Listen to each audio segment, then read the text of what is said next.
Hey guys, welcome back to another video. A little bit of a different background here. I hope you're all doing well, staying safe, and respecting the elements, as my good friend always said. So I'm sure many of you clicked on this video because of the title, and you're going to have a lot of thoughts and opinions right off the bat. I would say that most trucking industry professionals, regardless of whether you are actually the one behind the wheel or whether you're a carrier or a dispatcher, they really don't like the state of California, and for good reason. So any hint at the fact that California might have something good in store for the trucking industry is a little suspicious, to say the least. But nevertheless, if you are curious, keep watching. Ready? Let's go!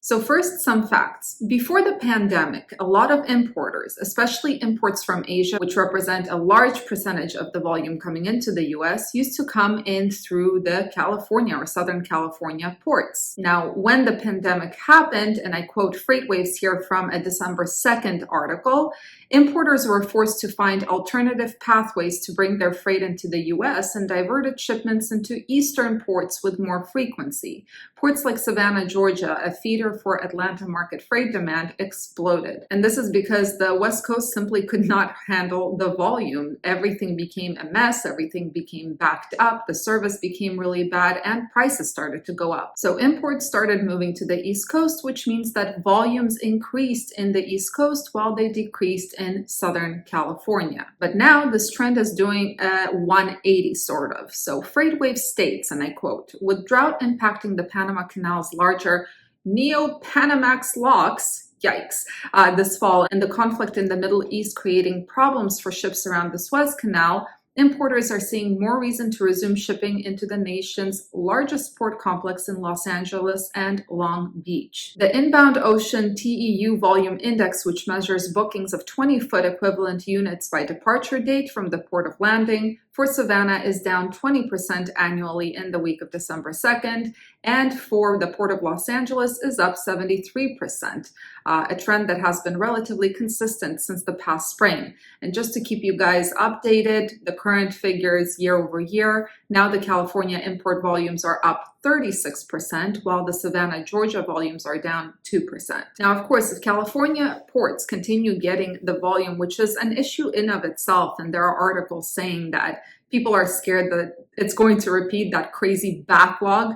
But if California keeps getting volumes, it's going to affect intermodal truckers first. However, it's also going to trickle down to other equipment types. Remember, intermodal truckers are focused from taking those containers from the ports and taking them to distribution centers, manufacturers, and so on. And for the most part, if we look at the averages, the trips are no more than 500 miles. And this means whatever volume does enter in Southern California is going to either stay in the state or is going to be in nearby states. Does that make sense? Less long-winded explanation. Basically, volumes are going up in Southern California. But of course, that is not all. There is another development that is happening that actually not a lot of people know about, which is surprising in this beautiful but very clueless state, and that is the CTC, or the Clean Truck Check, which was supposed to go into effect on January 1st of this year, but it was pushed to January 31st at this point. Any vehicle that is over 14,000 pounds and operates on diesel is subject to this CTC, regardless of whether you're based in California or just passing through. This means that for each truck that is registered in the state of California or is passing through the state of California,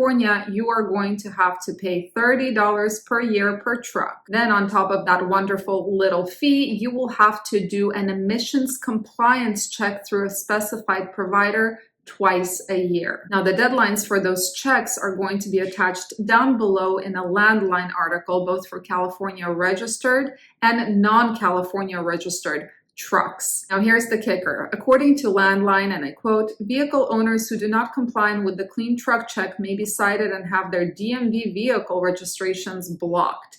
Brokers must verify that the truck they contract with is in compliance. Public agencies that contact for truck services also must verify compliance.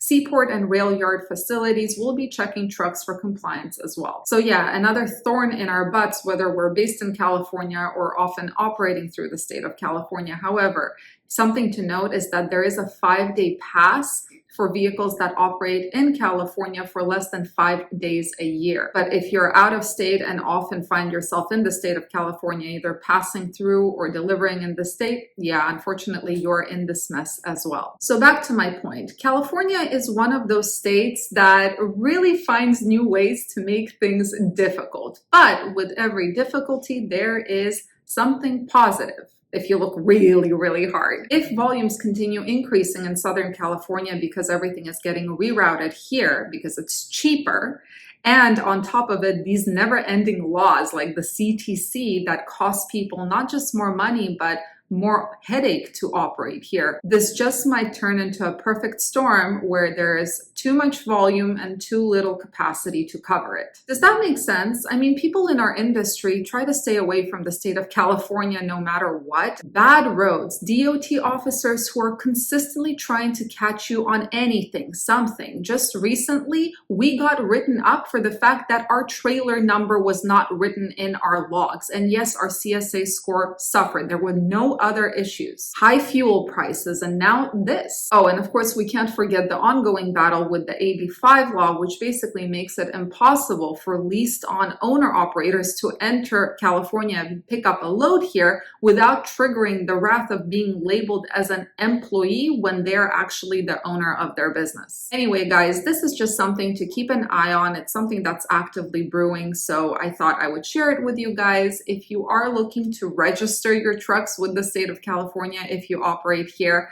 I am going to attach the link down below. Stay safe, stay healthy, and I'll see you in the next video.